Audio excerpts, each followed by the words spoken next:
Good morning, you're welcome to the GH Today News. It's Wednesday, the 12th of March, 2025, and here are our headlines.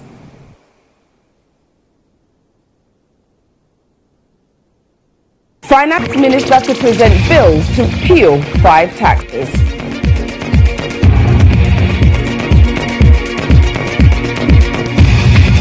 E-levy, betting tax, emission tax, and others to be abolished. But how will the government make up for the shortfall after slashing all these taxes?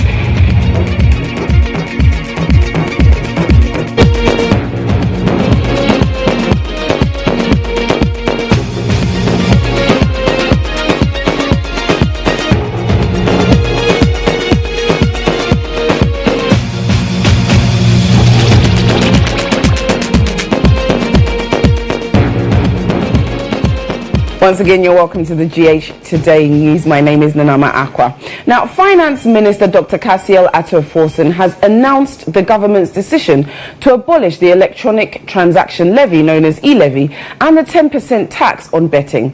Presenting the first budget statement in Parliament on Tuesday, the minister also indicated plans to scrap other levies, including the emissions tax and a review of the value-added tax system.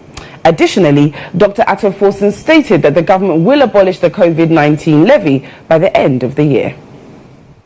Mr. Speaker, we will abolish the 10% withholding tax on betting.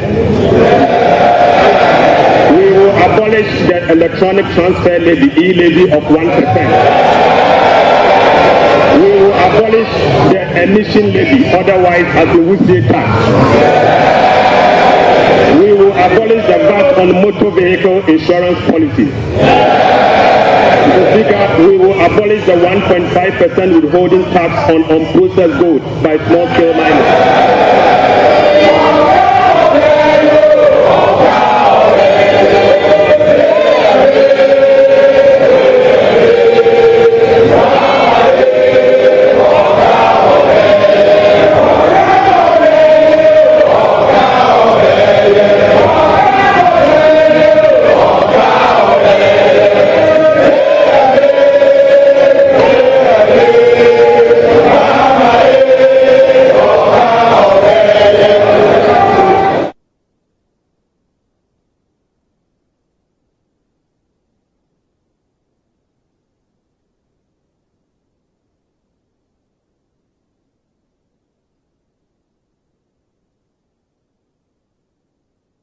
But in a sharp response to government's decision to scrap the betting tax, former Finance Minister Dr. Mohammed Amin Adam says the NPP government did not implement the controversial 10% tax on bet winnings.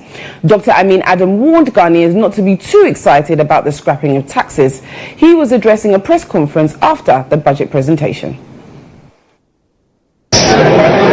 The minister announced that they are abolishing VAT on motor insurance. Ladies and gentlemen, we were already not collecting VAT on motor insurance. VAT on motor insurance. Rather, the minister was trying to be smart. They have reintroduced VAT on non-life insurance, with the exception of the motor vehicle insurance. So all other insurance, given that the penetration of the insurance industry is just 1.1%, we are so shocked that the minister will reintroduce VAT on non-life insurance, except motor vehicle insurance. So let us not rejoice over the removal of these taxes, which we expected. What we did not expect was the reintroduction of VAT on insurance. They've also increased the growth and sustainability levy from 1% to 3% for the mining sector, and extended the sunset period from 2020 to 2028. when you heard the minister talking about growth, he said that the growth was influenced by the extractives. That's a lie. And so, how can you tax a sector which is giving you growth? The sector that is giving you growth is the sector you want to go and tax.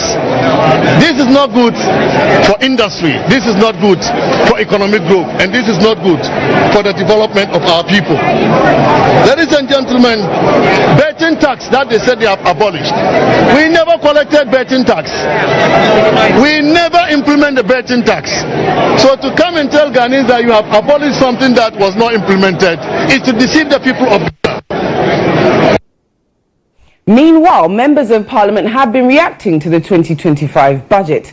The minority described it as a scam budget, while the majority maintain the budget will reset the economy. I feel elated, and since last night I've been going, when I got a hint that it will be the betting tax will be removed, I went through my timeline. I placed my political career on the line last year in August, and I said, look, vote for President Mahama and he will remove the betting tax. A lot of young people doubted me, and I'm sure you have seen the thread. Those who insulted me, wild insults and all of that, today I am vindicated. And I made those promises because I know President Mahama. He's a man of his words, and that is why some of us could vouch for him. And today we are excited, we are elated, and we know that this economy will revamp, will be revamped with this budget. To all intents and purposes, looks like a very well flavored Sakawa budget. Sakawa budget is an Azam budget. Look, the minister came and he was compelled to make confession against his own will. The data cannot lie. The growth rates 2024, he was compelled to eat humble pie and mention that the economy grew by 5.7%. Driven by gold exports. He says, driven by gold exports. When we took over from them in 2017, the economy grew by 3.2%. You know they've introduced 4 new taxes in this budget. Yes, mining sector. And 4. Meanwhile, we had agreed that what was going to happen is that they were going to cut the taxes and cut expenses.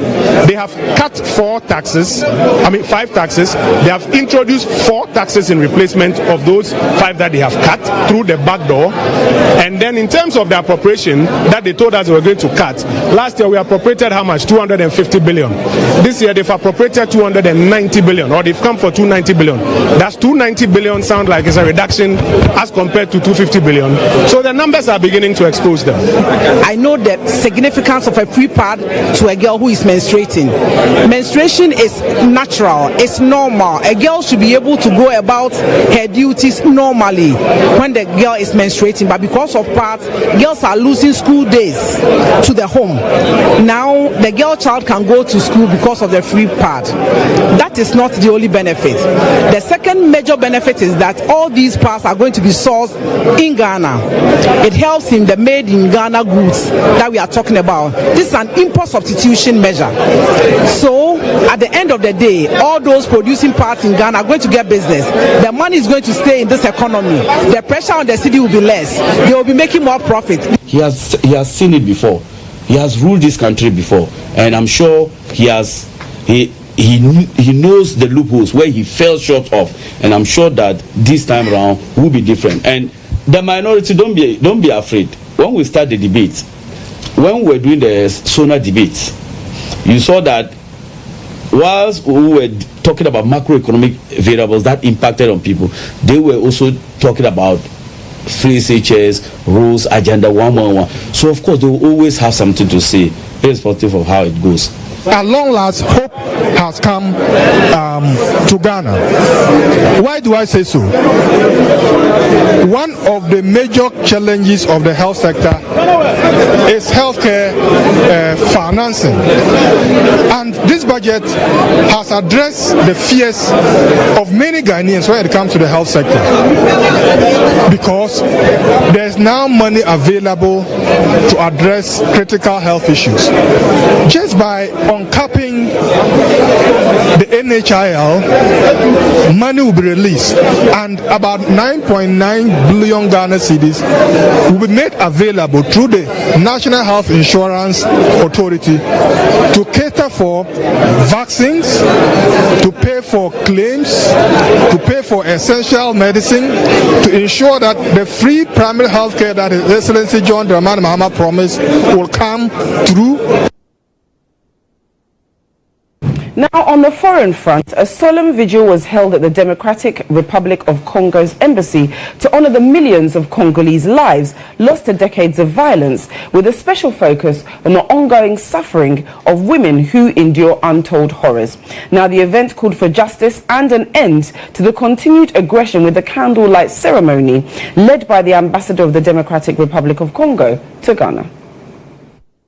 The vigil by the Democratic Republic of Congo Embassy was to acknowledge the deep sufferings of millions of Congolese, especially women, who continue to endure horror imposed on them for decades, leading to millions of people losing their lives in the process. Speaking during the vigil, Ambassador of the Democratic Republic of Congo to Ghana described the silence of the international community as worrying. She added that justice for the victims as a result of the continuous aggression of Rwanda is not optional. Our territorial integrity cannot and must not be violated. The silence of the international community in the face of this aggression is unacceptable. Today's vigil coincides with International Women's Day 2025 under the theme For All Women and Girls, Right, Equality and Empowerment. But how can we speak of right, equality and empowerment when Congolese women are still suffering under the weight of war? Reverend Father Vitalis Name, Roman Catholic priest, called for an end of the war going on in the eastern parts of the Democratic Republic of Congo. We seek consolation from the Lord. We seek assurance, but we need to continue to pray with and for them. It is only through prayer that can overcome even the enemy. And we should do this with love. For the best language and the only language, says St. Joseph Fernandez SVD, that everyone, even the enemy, can understand and speak is that of love. When we love those who seek to destroy us, we can win their hearts, we can conquer them. As part of the vigil, the ambassador, together with participants, lighted candles in remembrance of victims who have lost their lives in the ongoing war. Well, that's what we have for the GH Today news this morning. My name is Nanama Acquah. For more news updates, click on starfm.com.gh. Enjoy the rest of your Wednesday.